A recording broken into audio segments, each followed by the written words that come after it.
Hello friends, welcome to மாங்கனி சமையல். இன்றைக்கி நம்ம மாங்கனி சமையலில் கிறிஸ்மஸ் ஸ்பெஷலாக நல்ல ஸ்பாஞ்சியான சாக்லேட் கேக் எப்படி செய்யலாங்கிறத பார்க்கலாம். ஸோ இது பண்ணுறதுக்கு முட்டை, வெண்ணெய், தயிர், ஓவன் இதெல்லாம் எதுவும் தேவையில்லை. நம்ம வீட்டில் இருக்கக்கூடிய வெறும் பேசிக் பொருட்களை மட்டும் வச்சு ரொம்ப ரொம்ப சுலபமாக சட்டுன்னு செஞ்சு முடிச்சிடலாம்.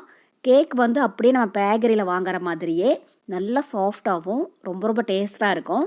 ஸோ வீடியோ படி நீங்கள் அளவுகள் மாறாமல் அப்படியே செஞ்சு பாருங்கள். சரி வாங்க, இப்போ இந்த சாக்லேட் கேக் எப்படி பண்ணுறதுன்னு பார்க்கலாம். இப்போ ஃபஸ்ட்டு இந்த கேக் பண்ணுறதுக்கு நம்ம தேவையான மாவு பொருட்களை சலிச்சு எடுத்துக்கலாம். இப்போ அதுக்கு ஒரு சல்லடையில் நான் 1 கப் அளவுக்கு மைதா மாவு எடுத்து வச்சுருக்கேன். அதை உள்ள சேர்த்துடலாம். அதாவது 250 கிராம் கப்பில் 1 கப் மாவு சேர்க்குறேன்.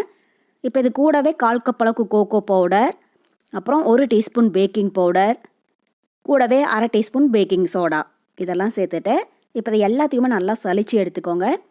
சின்ன சின்னதாக கட்டி ஏதாவது விழுந்துச்சுன்னா கூட அதனால் உடச்சி விட்டு சலிச்சுக்கோங்க. ஸோ நான் இன்றைக்கி மைதா மாவு கேக் தான் செய்ய போகிறேன். உங்களுக்கு ஒரு வேளை மைதா மாவு வேண்டாம் அப்படின்னு நினச்சிங்கன்னா அதுக்கு பதில் கோதுமை மாவு கூட சேர்த்து செய்யலாம். கேக் நல்லாயிருக்கும். பாருங்கள், இப்போ மாவு பொருள் எல்லாத்தையும் நல்லா சலிச்சு எடுத்தாச்சு.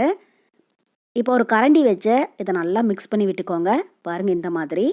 அப்போ தான் எல்லா பொருளுமே மாவோட ஒன்றா நல்லா சேர்ந்து வரும். இப்போ பாருங்கள், மாவை நல்லா கலந்தாச்சு. இப்போ இது அப்படியே ஒரு ஓரமாக இருக்கட்டும். இப்போ அடுத்தது ஒரு அகலமான மிக்சிங் பவுலில் 1/2 கப் அளவுக்கு பால் சேர்த்துக்கோங்க. ஸோ பால் காய்ச்சின பால் இல்லைன்னா காய்ச்சாத பால், ரெண்டுலேயும் எது வேணாலும் பயன்படுத்திக்கோங்க. ஒருவேளை காய்ச்சின பாலாக இருந்துச்சுன்னா அதை நல்லா ஆற வச்சு சேர்த்துக்கோங்க. கூடவே 1 கப் அளவுக்கு சர்க்கரை பவுடரும் சேர்த்துட்டு இப்போ ஒரு விஸ்க் வச்சு இதை நல்லா கலந்து விட்டுருங்க. சர்க்கரை முழுமையாக கரையிற வரைக்கும். இப்போ இதில் நம்ம சேர்க்குற ஒவ்வொரு பொருளுமே நீங்கள் எந்த கப்பில் மைதா மாவு அளந்து எடுத்தீங்களோ அதே கப்பில் அளந்து சேர்த்துக்கோங்க. அப்போ தான் கேக் நல்லா ப்ளஃபியாக வரும். இப்போ பாருங்கள், சர்க்கரை நல்லா கரைஞ்சிடுச்சு. இப்போ இது கூட 1/4 கப் அளவுக்கு சன்ஃப்ளவர் ஆயில் சேர்த்துடலாம். அதாவது ஃப்ளேவர்லெஸ் ஆயில் நீங்கள் எது வேணாலும் யூஸ் பண்ணிக்கோங்க. கூடவே வாசனைக்காக 1 டீஸ்பூன் வெனிலா எசன்ஸும் சேர்த்துட்டு இப்போ ஒரு லைட்டாக கலந்து விட்டுறலாம். உங்ககிட்ட வெனிலா எசன்ஸ் இருந்துச்சு அப்படின்னா நீங்கள் அதை யூஸ் பண்ணிக்கோங்க. இல்லைன்னா 1/4 டீஸ்பூன் அளவுக்கு ஏலக்காய் பவுடர் கூட சேர்த்து செய்யலாம். இப்போ இதை லைட்டாக கலந்து விட்டதுக்கப்புறமா இதில் நம்ம ஃபஸ்ட்டே சலிச்சு வச்சுருக்கிற மைதா மாவை கொஞ்சம் கொஞ்சமாக உள்ளே சேர்த்துடலாம். சேர்த்துட்டு இது மாதிரி ஒரு ஸ்பேட்சுலா இல்லைன்னா மரக்கரண்டி வச்சு இதை லேசாக கலந்து விடுங்க. அதே மாதிரி மாவை ஒரே டைமில் மொத்தமாக சேர்த்துடாதீங்க. இந்த மாதிரி கொஞ்சம் கொஞ்சமாக சேர்த்து கலந்து விடுங்க. பாருங்கள், இது மாதிரி ஒரே மாதிரி டைரெக்ஷனில் கட் அண்ட் ஃபோல்டு மெத்தடில் கலந்து விடுங்க. அப்போ தான் கேக் நல்லா சாஃப்டாக வரும். இப்போ மாவு நல்லா கலந்தாச்சு. இப்போ இது கூட இன்னும் கொஞ்சமாக பால் சேர்த்துடலாம். பால் ஒரே டைமில் நிறைய சேர்த்துடாதீங்க. இது மாதிரி கொஞ்சம் கொஞ்சமாக சேர்த்து கொஞ்சம் கூட கட்டி எதுவும் இல்லாமல் இதை நல்லா கலந்துக்கோங்க. நீங்கள் கலந்து விடும்போது அழுத்தி கலந்துடக்கூடாது. இந்த மாதிரி லேசாக கட் அண்ட் ஃபோல்டு மெத்தடில் கலந்து விடுங்க. அப்போ தான் கேக் இறுகி போன மாதிரி ஆகாமல் நல்லா ப்ளஃபியாக வரும். அதே மாதிரி பாலோடைய அளவு பார்த்தீங்க அப்படின்னா சில மைதா மாவுக்கு அதிகமாக தேவைப்படும், சில மாவுக்கு குறைவாக சேர்த்திங்கன்னா போதும். இப்போ நம்ம எடுத்த 1 கப் மாவுக்கு 3/4 கப் அளவுக்கு பால் சேர்த்துருக்கோம். அவ்வளோதான். இப்போ இதில் கடைசியாக 1 டீஸ்பூன் லெமன் ஜூஸ் சேர்த்துட்டு இப்போ ஒரு டைம் நல்லா கலந்து விட்டுறலாம். பாருங்கள், நீங்கள் ஒவ்வொரு பொருள் சேர்க்குற போதும் இந்த மாதிரி கட் அண்ட் ஃபோல்டு மெத்தட்லேயே கலந்து விடுங்க. அப்போ தான் கேக் இறுகி போன மாதிரி ஆகாமல் நல்லா சாஃப்டாக வரும். அவ்வளோதான். இப்போ கேக்குக்கு மாவு தயாராகிடுச்சு. இப்போ இந்த மாவோடைய பதம் இந்த மாதிரி கரண்டியில் எடுத்து விடுற போது உங்களுக்கு தெரியும், நல்லா மடிப்பு மடிப்பாக விழுக்கணும். நீங்கள் அதுக்கு தகுந்த அளவுக்கு பால் சேர்த்து நல்லா கலந்துக்கோங்க. அவ்வளோதான். இப்போ இதை நம்ம கேக் பேனில் சேர்த்துடலாம். இப்போ அடுத்தது இது மாதிரி ஒரு பிளாட்டான கேக் பேனில் கொஞ்சமாக எண்ணெய் தடவிட்டு ஒரு பட்டர் ஷீட் போட்டு வச்சுருக்கேன்.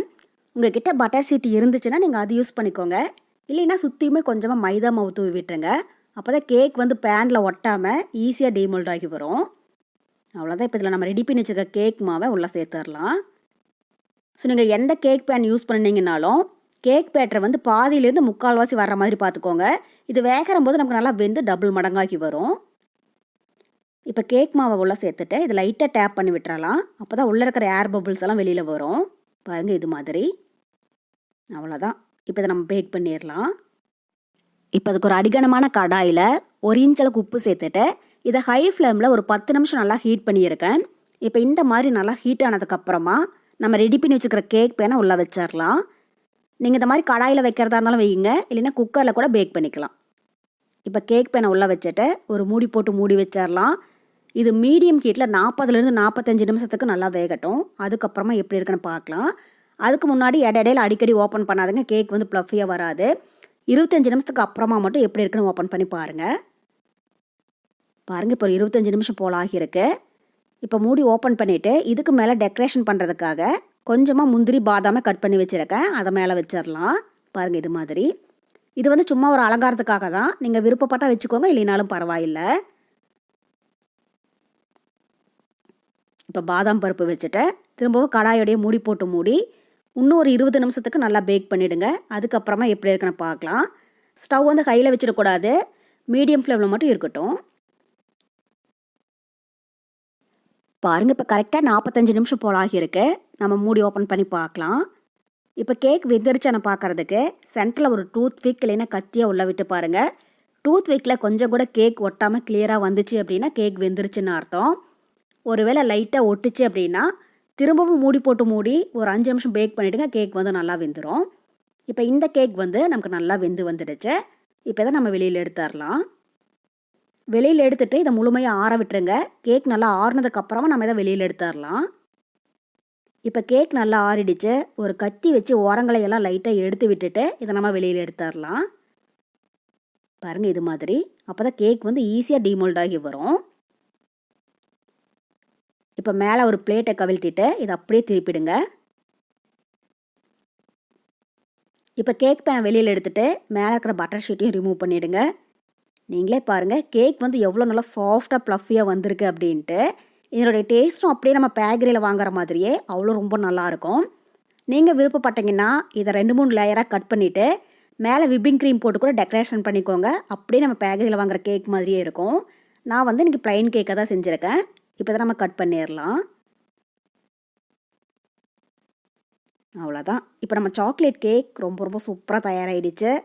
இது அவ்வளோ நல்லா சாஃப்டாகவும் ரொம்பவே டேஸ்ட்டாக இருக்கும். ஸோ கண்டிப்பாக நீங்களும் இதே மெத்தடில் இந்த சாக்லேட் கேக் செஞ்சு பார்த்துட்டு டேஸ்ட்டு எப்படி இருந்துச்சுன்னு மறக்காமல் கமெண்ட் பாக்ஸில் சொல்லுங்கள். என்னுடைய இந்த ரெசிபி வீடியோ உங்களுக்கு பிடிச்சிருந்தா லைக் பண்ணுங்கள். உங்கள் ஃப்ரெண்ட்ஸ் அண்ட் ரிலேட்டிவ்ஸ் கூட நிறைய ஷேர் பண்ணுங்கள். மறக்காமல் மாங்கனி சமையலுக்கு சப்ஸ்கிரைப் பண்ணுங்கள். நன்றி.